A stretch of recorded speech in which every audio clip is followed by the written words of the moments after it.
Zhou Song. Zhou Song is a painter working at the fault line between the human body and technology. His canvases don't imagine a distant future. They describe the present moment, where identity is already shaped by screens, data, and machines that watch us quietly. At first glance, his figures look human: skin, muscle, posture. But the longer you look, the more the body begins to dissolve.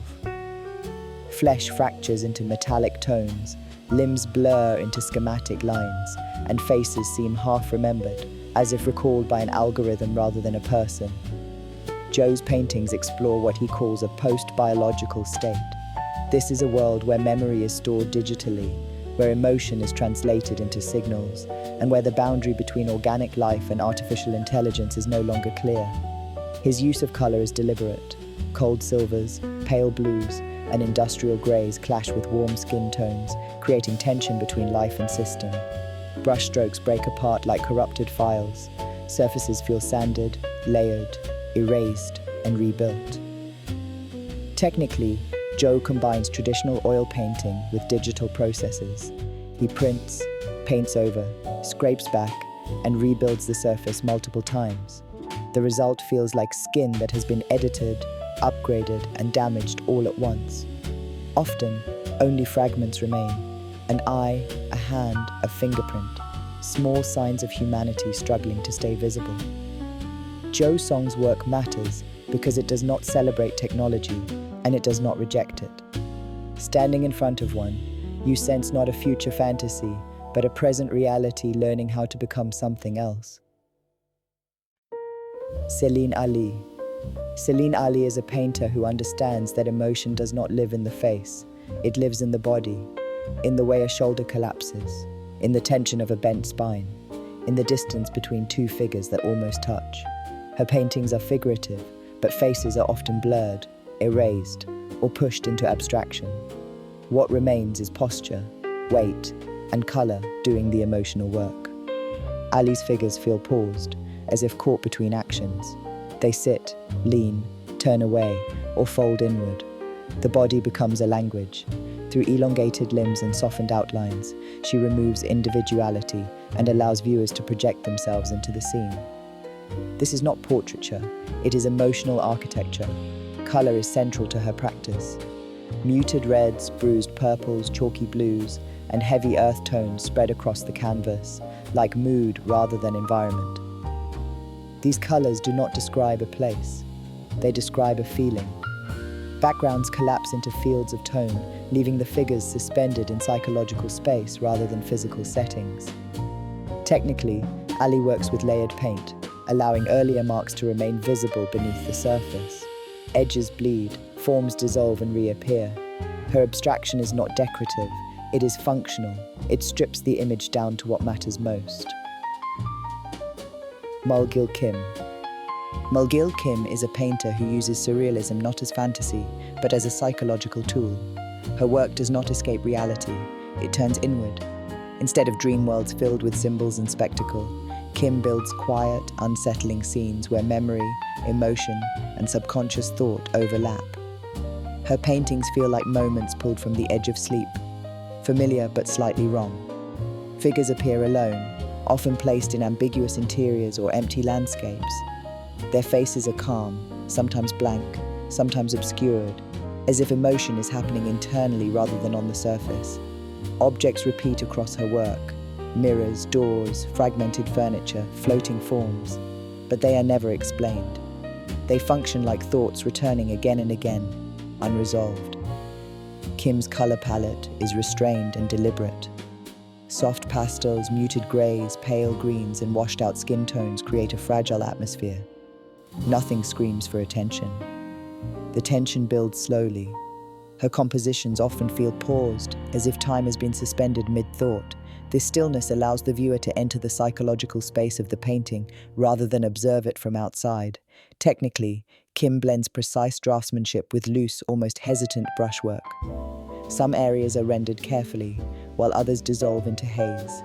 This imbalance mirrors the way memory works: sharp in places, unreliable in others. Narrative exists, but it is incomplete. You are not told a story. You are asked to finish it. Mulgil Kim is reimagining surrealism for a generation shaped by anxiety, introspection, and quiet uncertainty. Her work pushes painting beyond image making into mental space. Each canvas feels less like a scene and more like a state of mind, lingering long after you look away. Kueh. Kueh works with textiles, but what he builds goes far beyond fabric. His installations begin with ancestral weaving traditions from Borneo in Southeast Asia, then expand outward into monumental forms that feel architectural, ceremonial, and futuristic at the same time. Standing in front of his work, you are not just looking at cloth. You are entering a system of memory, labor, and identity stretched across space. Kueh draws from indigenous patterns, hand-dyeing techniques, and loom-based processes that have been passed down for generations.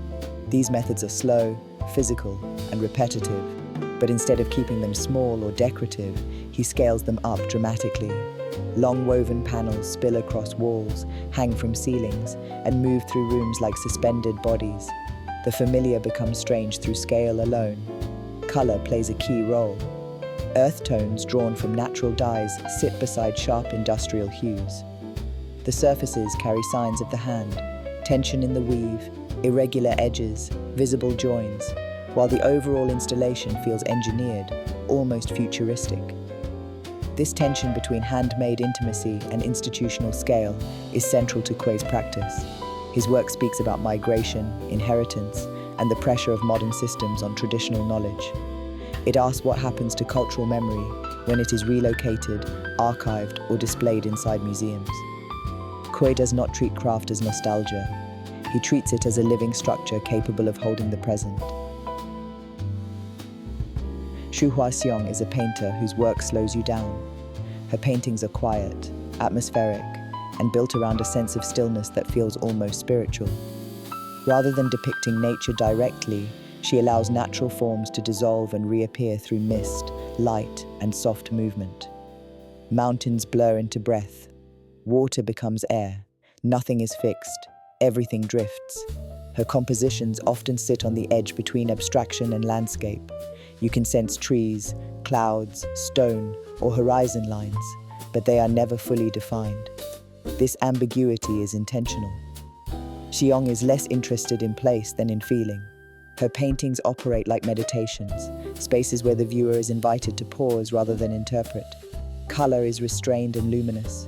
Pale blues, warm grays, muted greens, and gentle earth tones float across the surface in thin, layered washes.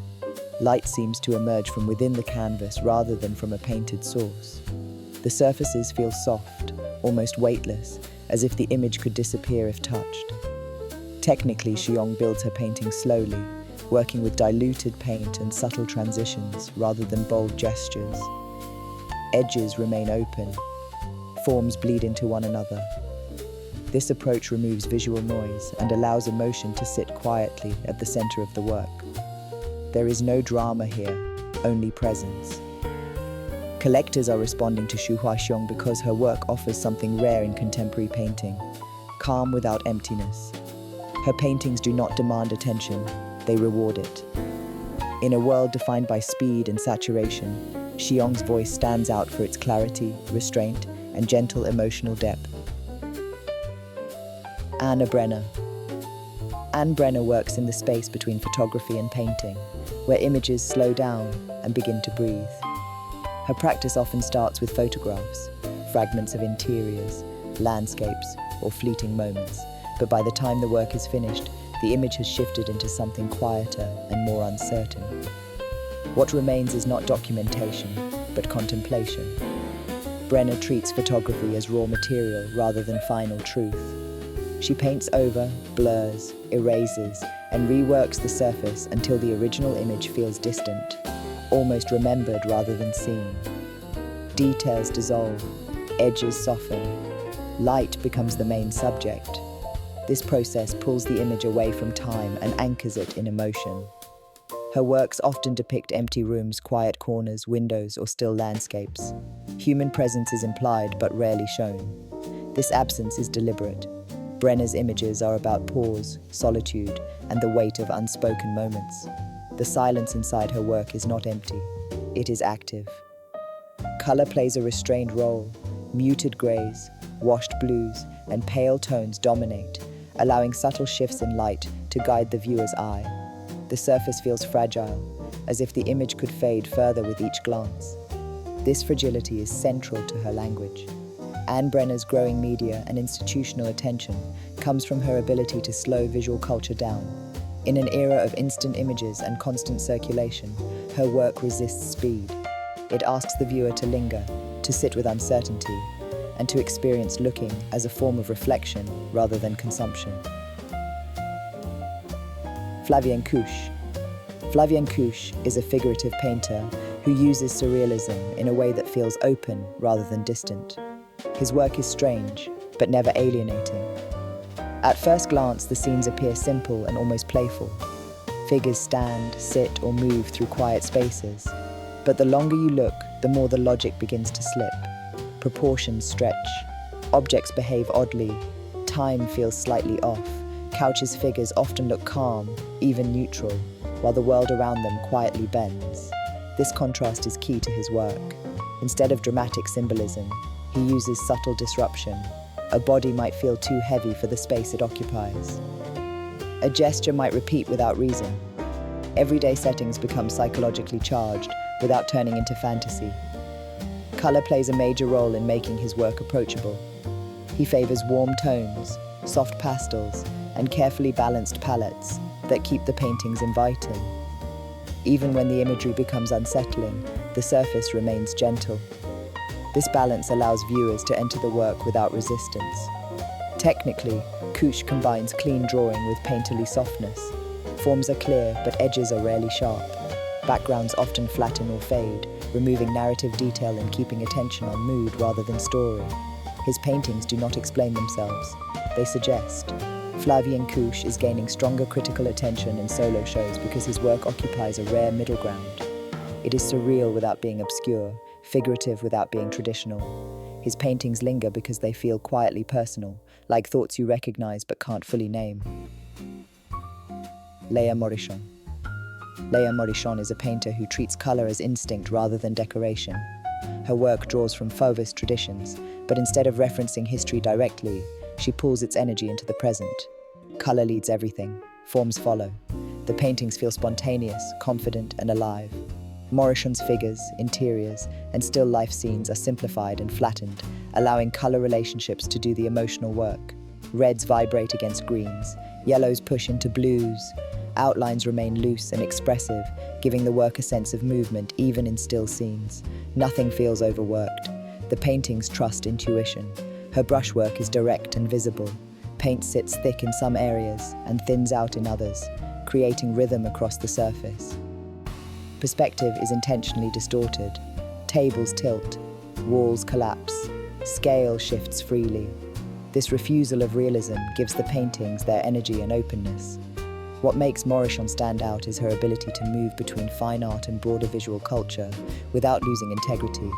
Her strong brand collaborations have expanded her visibility, but the paintings themselves remain grounded in studio practice. They are not products, they are images built through attention and repetition.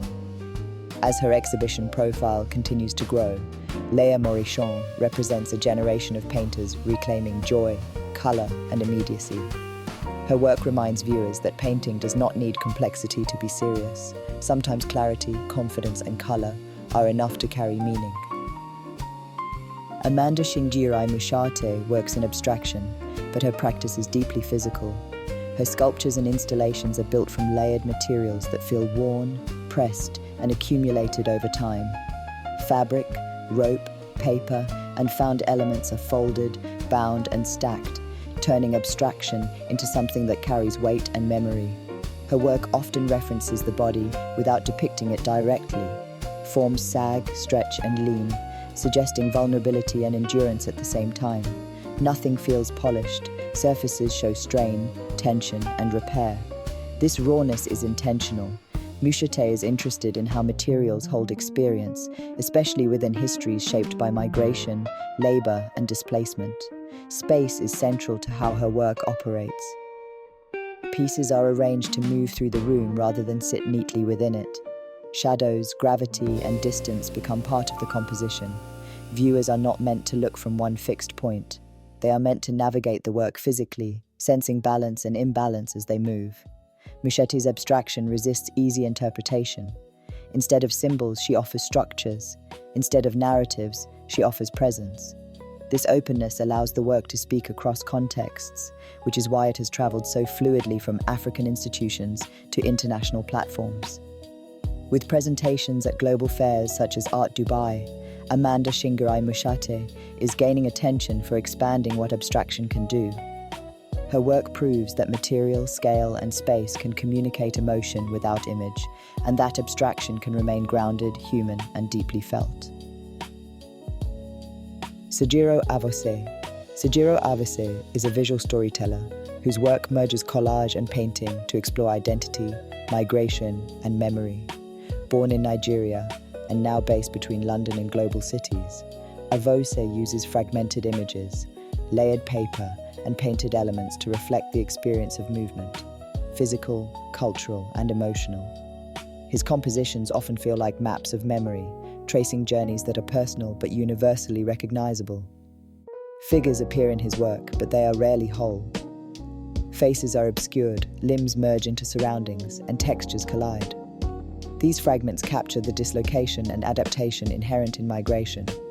Buildings, landscapes, and urban grids appear alongside cut-out portraits, forming a visual language that bridges continents and histories. The layering itself becomes metaphor. Each piece is built from experiences stacked, erased, and reconstructed over time. Color is deliberate and expressive. Bold reds, deep ochres, and muted blues give weight and rhythm to each composition. Avoseh often contrasts flat, graphic shapes with painterly brushwork, creating tension between design and emotion. Light and shadow are abstracted, giving his works a sense of movement and instability that mirrors the uncertainty of leaving one place and forming life in another. Technically, his practice is both disciplined and intuitive. Paper, paint, and mixed media interact in a way that feels choreographed yet spontaneous. Every cut, tear, or brushstroke communicates choice, a decision to reveal, conceal, or emphasize. This careful interplay of materials gives his work depth, texture, and narrative power. Azekwoh. Azekwoh is a digital artist whose work sits at the intersection of tradition and the future. Drawing on Yoruba cosmology, mythology, and visual symbolism, he reimagines ancestral stories through the lens of contemporary digital culture. His pieces are vibrant, kinetic, and layered, blending 3D modeling, animation, and illustration to create worlds that feel both familiar and otherworldly. In Azekwoh's work, deities, spirits, and symbolic objects emerge from neon-lit environments, glitching grids, and abstract digital landscapes. Figures often float or fragment, suggesting movement across dimensions, a reflection of the fluidity between past and present, physical and virtual. Color is bold and deliberate. Electric blues, fiery oranges, and deep purples dominate his compositions, giving his work a sense of immediacy and energy that draws viewers in. Technically, he combines digital painting, motion graphics, and interactive media, creating work that lives across platforms, from static prints to social media animations and augmented reality experiences. This versatility has helped his art go viral online and brought him into high-profile collaborations with fashion brands, music projects, and gallery installations, bridging Afrofuturist themes with contemporary culture. Azekwoh's art is not just visual spectacle, it is storytelling. Each piece examines identity, spirituality, and the legacy of African cosmology in a modern, digitized world. By blending traditional narratives with cutting-edge tools, he positions himself as a voice for a generation exploring heritage through technology.